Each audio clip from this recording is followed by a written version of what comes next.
తెలుగు వారికి తాజా సమాచారం అందించడానికి తొలి అడుగు వేస్తున్న న్యూస్1 తెలుగు ఛానల్ కు స్వాగతం. సర్దార్ గౌతు లచ్చన్న 116వ జయంతి వేడుకలను ఘనంగా నిర్వహించిన ఎమ్మెల్యే ఎంఎం కొండయ్య. బాపట్ల జిల్లా చీరాలలో సర్దార్ గౌతు లచ్చన్న 116వ జయంతి వేడుకలను ఘనంగా నిర్వహించిన ఎమ్మెల్యే ఎంఎం కొండయ్య.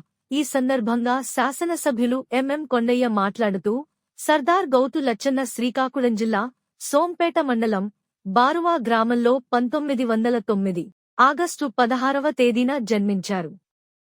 భారతదేశంలో సర్దార్ వల్లభాయ్ పటేల్ తరువాత గౌతు లచ్చన్నకే సర్దార్ అను బిరుదు దక్కింది.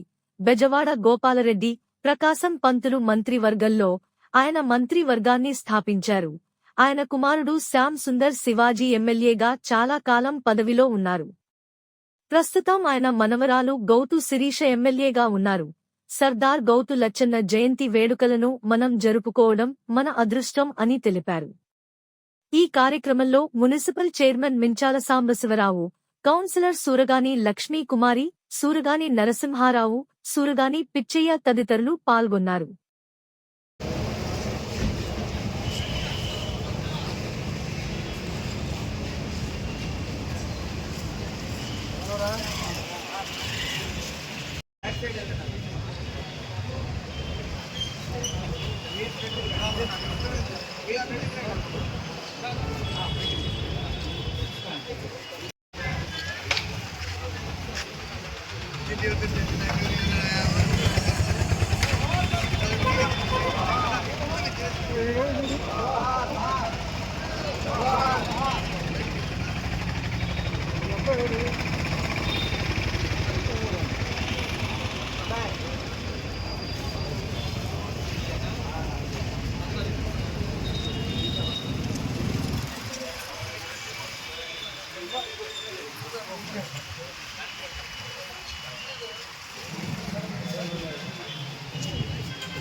అందరికీ నమస్కారాలు.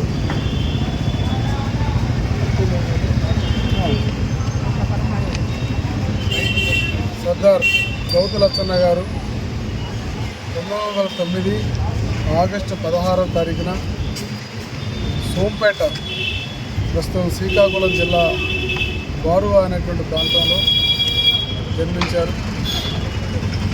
స్వాతంత్రం ముందు కానీ స్వాతంత్రం తర్వాత కానీ ఆయనే ప్రత్యేకత.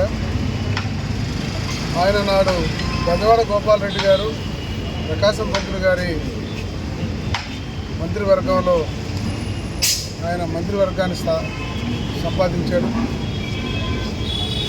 ఈయన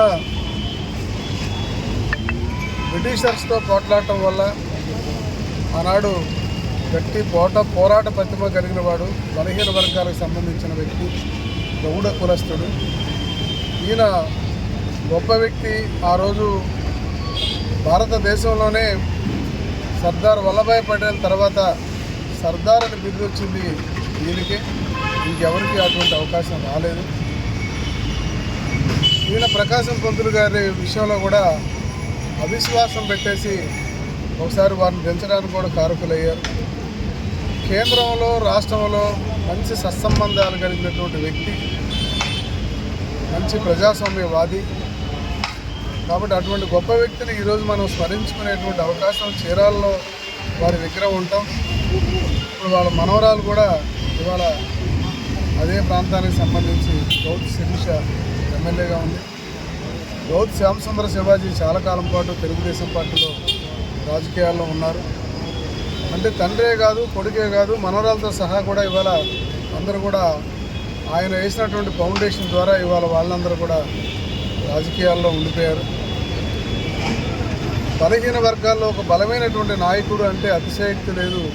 అటువంటి వ్యక్తి గురించి ఈ రోజున వారి జయంతి రోజున ఇక్కడ మేమందరం కూడా వారికి పూలమాలలు అర్పించుకొని వారి గురించి స్మరించుకుంటూ బడుగు బలహీన వర్గాలకి ఆయన ఆశాజ్యోతి, బలహీన వర్గాలకు ఒక అండగా ఉన్నటువంటి వ్యక్తి అని చెప్పి ఈ సందర్భంగా అందరికీ కూడా తెలియజేసుకుంటున్నాను.